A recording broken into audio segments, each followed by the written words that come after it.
बांकी SDJM court रे हाजर होइछंती शशि बेहरा बहु रोलानी बेहरा। जदि देखिबा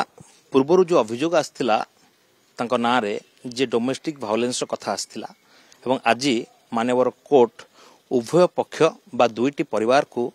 कोर्ट को डाकिथिले किंतु यार भितरे गोटे परिवार बा रोनाली एवं तांका बापा हाजर होइथिले किंतु शशि बेहरा हाजर होई नथिले किंतु रोनाली को स्वामी सत्यबाबू हाजर होइथिले। मैडम वर्तमान सुधा आपण रहिचंती न्याय अपेक्षा रे आज आपण कोर्ट को आसथिले किंतु कोर्ट रे आपण ससुर हाजर हेलेनी आपण स्वामी हाजर होइथिले एक्जेक्टली कोन मैडम हला कोर्ट रूम रे सब आज तो डकई थिले कन्सिलेशन पई कथबार्ता पई डकई थिले किंतु बापा और मु आस्थिलु तांको फैमिली को भी डकई थिले किंतु स्वामी आस्थिले ससुर आसी नथिले से कहीं आसी नथिले मु तो जानिनी किंतु मोर तो मु न्याय अपेक्षा रे अछि कोर्ट को ऊपर भरोसा अछि नेक्स्ट डेट रखी जंदी कन्सिलेशन पई। आपण जो अभियोग टी आनिछंती भारी सांघातिक अभियोग जने पूर्वतन विधायक पूर्वतन मंत्री पूर्वतन सांसद से घर भितरे जो डोमेस्टिक वायलेंस अभियोग आपण आनिथिले एवं आपण को न्याय मिले बोली आपण मध्ये आशा रखिथिले कोन मैडम घटना सब घटिथिला आपण सहित मु तो सब पूर्व रे सब कहिछि आउ एगुडा कहबाटा ठीक हेबनी आपण तो जानि छंती सब कि कोन होउची देखिबा कोर्ट प्रोसीजर सब अछि से अनुसार चलछु आ विश्वास अछि जे मते न्याय मिलिबो मते। मैडम कौन न्याय आपण चाहछंती ए पनिशमेंट मिलु तांको को माने आपण सब घर भीतर टॉर्चर ससुर ननंद तांको सब पनिशमेंट मिलु मौसी सासु जी अछंती तांको सेमानकर भूमिका मैडम कोन थिला स्वामी को भूमिका से माने बेसी हैरान करले जहा जिंस ठीक हेई परथांदा सासु ननंद और जो मौसी सासु से माने इन्वॉल्व होबारु ए सब जिंस बहुत खराब हे गेला। देखा जाउची जदी आपनक ससुर हाजर हो नांती ताको आपण केमति दृष्टि देखुचंती से काहे की हाजर हो नांती मु जानिनी आज तो कोर्ट डकई थिले आसीबा पे उभय परिवार को तांगर कोन प्रॉब्लम थिबो सेति पई आसी नांती मु जानिनी काहे आसी नांती कि से आसी नथले। जो देखिबा घर भितरे विशेष कर जेतले जौतिकर कथा निर्यातनार कथा आसे डोमेस्टिक वायलेंस कथा आसे ता भितरे स्वामी को कथा आसे ससुर सासु को कथा मध्ये आसे यार भितरे आपणक ससुर जी अछंती जने हेवीवेट नेता जे थिले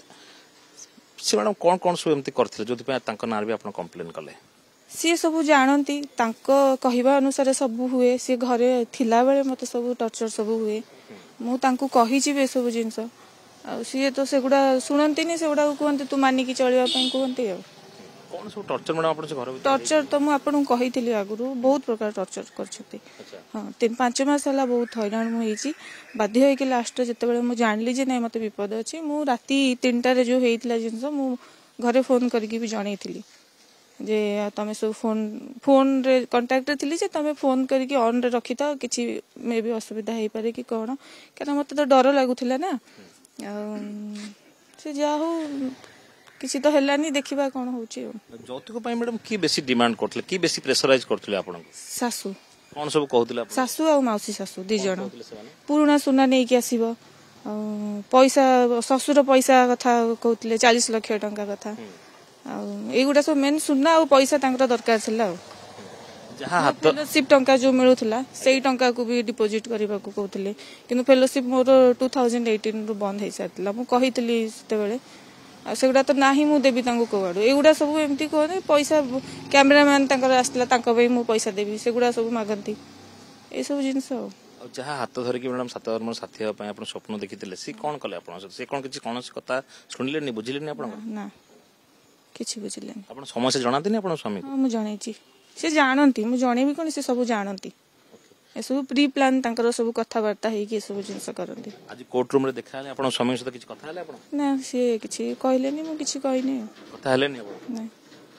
माने आपण कोन मैडम चाहिबे परवर्ती समय रे जे ए सब जिंस तोड स्थायी समाधान हो ना आपण से घर को जिया पई चाहिबे ना कोन घर को जीवा पई मु चाहूची किंतु मोर भी पुनी प्रोटेक्शन दरकार जदि मु जानी भी जे नै मु सेठी ठीक रे रही परिबी कि मो घर लोक जानली नै मु से ठीक रे रही परिबी ताहाले मु जीबी कोन भाबन से भी घर भीतर सुरक्षित आपण मु एते सब इंसिडेंट हेची ता पर तो मु भाबु नथिली किंतु कथा वार्ता हबा पई चांस मिललानी हेइथिले भी जाना पड़तान तो यार भितरे गोटे कथा आसिला जे रोनालिंकर ससुर रहितले हसिभूषण बेहरा रहितले से हेल्थ ग्राउंड रु बा तांकर स्वास्थ्य अवस्था ठीक नहीं बा स्वास्थ्य अवस्था कारण दर्शाई आज कोर्ट रूम हाजर होना आम सहित अच्छा अनंत पट्टनायक अच्छा रोनाली एडवोकेट आज्ञा आज कोर्ट ग्राउंड आज्ञा हाजर है कोर्ट रूम कौन सब हबार था कौन डेट घुंचला ना कौन कोर्ट आज कनसिलेशन करने बोथ पार्टी को डाकी सहित पेरेंट्स मान डाकी आज पिटिशनर रोनाली बेहेरा और बापा हाजर होते कोर्ट रे किंतु अपर पक्षर अपोजिट पार्टी निजे हाजर होते लॉयर सहित किंतु बापा किसी स्वास्थ्यगत समस्या जो से हाजर हो पार नथिले आज जहाँ तांकर कहवा थिला तेणु कोर्ट यह अनुध्यान रखी आउ थोड़ा फर्दर कनसिलेशन कोर्ट ताकू 5 जुलाई को ताकू डेट फिक्स करछंती नेक्स्ट डेट 5 जुलाई को फिक्स करछंती कौन आप सब डिमांड रहा आज्ञा विक्टिम को तरफ रखिए सब उपस्थापना करेंगे सब निश्चिंत भाव में आम जहाँ केस रे पिटिशन रे दायर करछु डोमेस्टिक वायलेंस रे जहाँ जहाँ पिटिशन रे लिखा अछि एवं डोमेस्टिक वायलेंस रो जहाँ आपणकर रिक्वायरमेंट अछि ताहा आमे तो निश्चिंत कोर्ट को पाखरे उपस्थापना करिवु एवं या मध्य रे कोर्ट मध्य एंट्री मेंटेनेंस पिटिशन मध्य हियरिंग सरी जाइछि तार मध्य जजमेंट रिजर्व अछि तो किसी आपण फाइल करछन निज आडू जेहेतु पूर्वरु ए मामलाटा को एते गुरुतर सहित नियागला नै जोति पय आपण कोर्ट को आसिया पहिला सेति पय किछि देखंतु मामलाटा को जेहेतु तांका निज भीतर किछि समाधान हेई पारला नाही तेणु पिटिशनर निजे कोर्ट को द्वारस्थ हेले एवं न्याय अपेक्षा रछंती तो जदि हाजर न हुअंती तेणु कोर्ट विचार करिवे ता कथा तो वर्तमान सुधा जेहेतु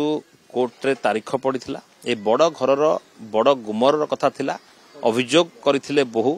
एवं मानवर कोर्ट आज जो दुईटी फैमिली को डकई तार भितरे तांको ससुर हाजर होई नांती सेति पय नुवा तारीख बा तारीख घुंचा जाइछि तो सेदिन समस्त आसी हाजर हेबे एवं आशा करिबा आगो को किछि हुए तो निष्कर्ष बाहरी पारे कैमरामैन संजय को सह सौभाग्य परिडा कनक न्यूज।